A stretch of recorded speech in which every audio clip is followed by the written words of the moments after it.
I wanted to show you guys this beautiful sky. It's about 6:25 a.m. Look at it. Isn't that gorgeous? Our Father, who art in heaven, hallowed be thy name. Thy kingdom come, thy will be done, on earth as it is in heaven. Give us this day our daily bread, and forgive us our trespasses, as we forgive those who trespass against us. And lead us not into temptation, but deliver us from evil. Hail Mary, full of grace, the Lord is with thee. Blessed art thou among women, and blessed is the fruit of thy womb, Jesus. Holy Mary, Mother of God, pray for us sinners, now and at the hour of our death. Hail Mary, full of grace, the Lord is with thee. Blessed art thou among women, and blessed is the fruit of thy womb, Jesus. Holy Mary, Mother of God, pray for us sinners, now and at the hour of our death. Where are we now? Let me show you. I was downstairs in the church, in the basement, lower half. They have a church down there, and I came up to the upper church because I had to go to the restroom. And look, it's really dark in here because no one's here. But let me show you. I'm alone with Jesus. Yes. Wow. See the red candle? That's next to what's called the tabernacle, and that holds the body, blood, soul, and divinity of our Lord Jesus Christ. Oh my goodness, this is so beautiful. Oh, wow. Immaculate Mary, your praises we sing. You reign now in splendor with Jesus our King. Ave, Ave, Ave Maria, Ave, Ave, Ave Maria.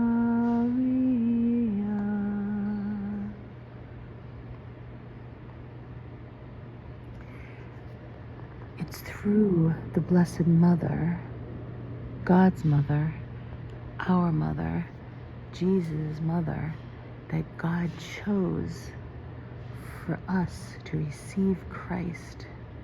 It was through her that he knew that that was the best way, the best avenue.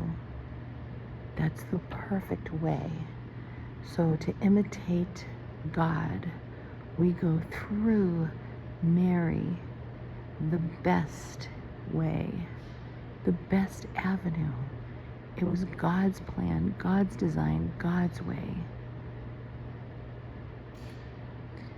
to find Jesus perfectly. Immaculate Mary, your praises we sing. You reign now in splendor with Jesus our King. Ave, Ave, Ave Maria,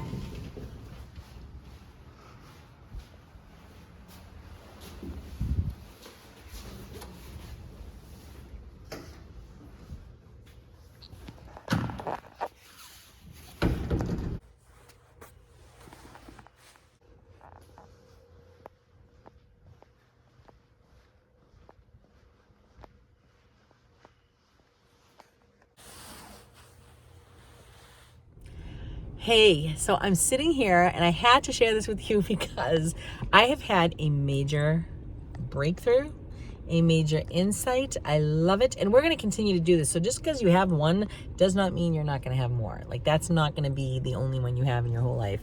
You know, God is on the move in making us perfect.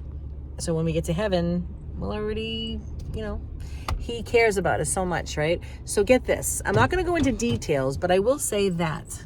All right, you ready? I will say that, all right, I'm the kind of person that my love language is, I've come to the conclusion, is words of affirmation, right?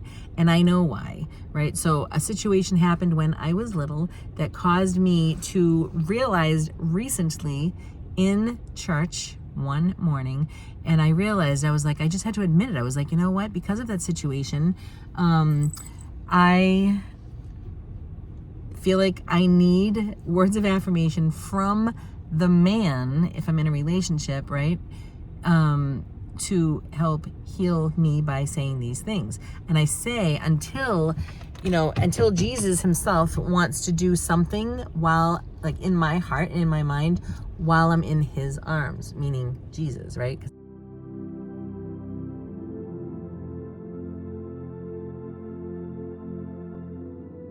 If you want me and you want to know where I am, like, you see me sitting in this car right now, but you've actually entered into the arms of Jesus, because that's where I am.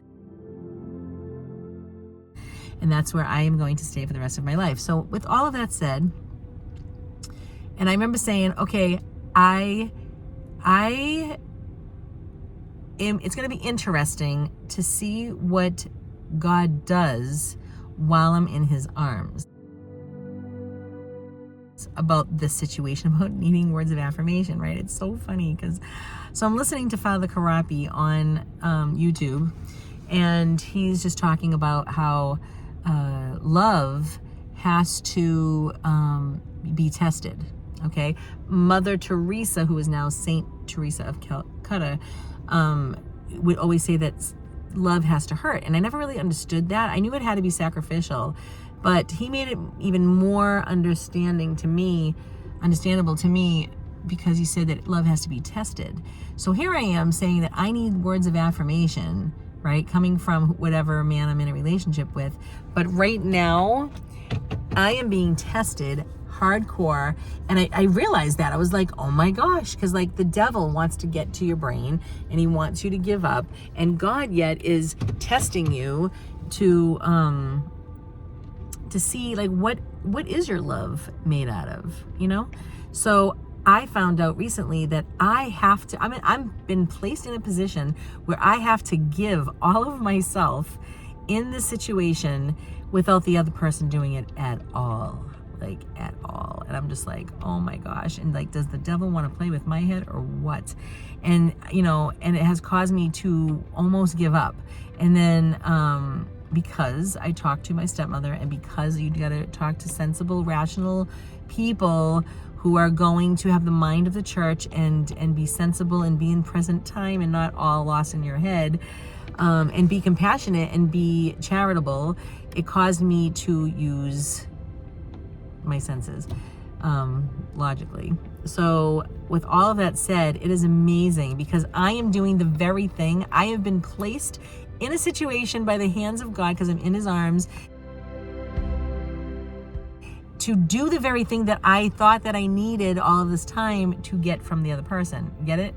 So, and I've been saying, I wonder what Jesus is going to do, right? With my heart and in my mind. And so all of a sudden I was like, I was doing the dishes today, and I'm like, oh my gosh, that's exactly what's happening right now. So whenever I feel like giving up, or whenever I doubt, or this and that, I just have to remember that, Lisa, you have to pass this test, this love test. Like, what is your love made out of anyway?